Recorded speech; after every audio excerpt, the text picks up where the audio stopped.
Hey everybody, radical equation with three different indices. We have the fourth root of a large expression, the third root of a large expression, and the square root of a trinomial here. So best approach, who knows? I know that one way that might be attempted would be to raise everything to the fourth power. That would isolate x to the fourth plus 4x cubed plus 6x squared plus 4x plus 1 all by itself. But then you would have to raise this binomial here to the fourth power, and it's two different radicals, two different indices. So that's not going to be much like. So about the only hope here is to hope there's some sort of algebraic structure that will rescue you, and that's the case here. Let's move along to the next screen. Now, if you'll take a look at this expansion right here, there's 1, 2, 3, 4, 5 terms. All right, and I've written this down here for you because a lot of you may remember this, but this binomial raised to the fourth power isn't quite as common, I guess, in the college level algebra classes often, maybe in some places, but usually you see a plus b cubed, a plus b squared, a plus b to the fourth is a little less prevalent. So I wrote this down. Now, if you'll notice here, the very salient feature is 4, 6, 4. And that's exactly what happens when you expand a binomial to the fourth power. It's called a binomial expansion. Some people use the Pascal's triangle pattern.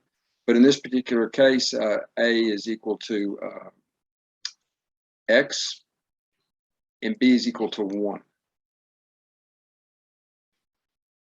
All right, and it works out very nicely, in fact, because right here you have B is equal to 1. That explains the present of this x cubed term. Right here you have b squared is 1. Since b is 1, that explains this term. And similarly, b cubed is 1. That explains this term. And so what happens here is this guy just collapses into a nice binomial raised to the fourth power. That is, we can rewrite this radicand more compactly as the fourth root of x plus 1 quantity to the fourth power.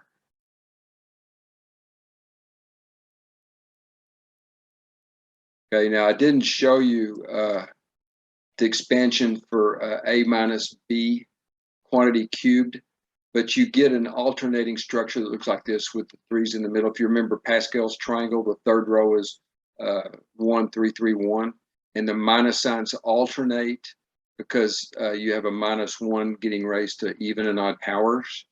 Okay, and so this is equal to, in a very similar fashion, to the cubed root of x minus 1 quantity cubed. All right. You know, the nice thing about these structures here is that the fourth root of something raised to the fourth is the something. They're inverse functions of each other. All right. And the same thing right here. The cubed root of a binomial raised to the third power is the binomial. And right over here, we can, this is more familiar to everyday algebra, I guess you might call it. But this guy right here is a binomial squared, and that, namely x minus 3. And that's quantity squared. Now, again, the square roots, the notation for square roots is so common they drop the 2, but there's an understood 2 as the index of the radical here. So again, these identifiers here, this is a power, this is an index. And so these functions are inverses of each other. If you take the fourth root of something raised to the fourth power, again, you get to something. So this becomes x plus 1 right here equals to x minus 1. Again, cube rooting and cubing inverse functions.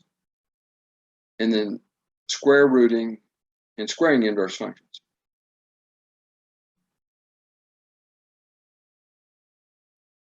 Okay, resulting in a very straightforward equation. We have minus 4 over here, bring that over, that'll make this 5. Subtract x from these two x's, that'll give you x.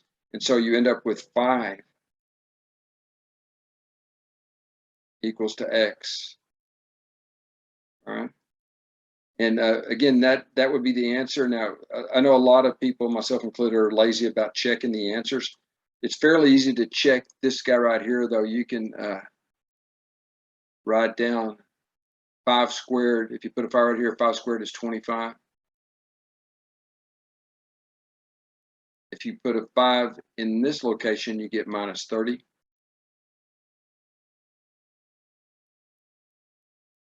I never make these things large enough. Make that extend the roof of the house there. And so that's going to be -5 plus 9 is 4. Square root of 4 is 2. Okay, and if you substitute 5 back right here, I believe you get 4. And if you substitute 5 back in here, this is a long mess here, you get 6. And again, if you trust this, you would know that this results in 6. 5 plus 1 is 6, equals to 5 minus 1, which is 4, plus 2. So 4 plus 2 equals 6. But again, if you think there's something wrong with this, what I did here, you can substitute directly back in here, and you would get 4 in this position, and you would get 6 in this position. 6 is equal to 4 minus 2. Y'all, that's the answer. Hope you enjoyed it.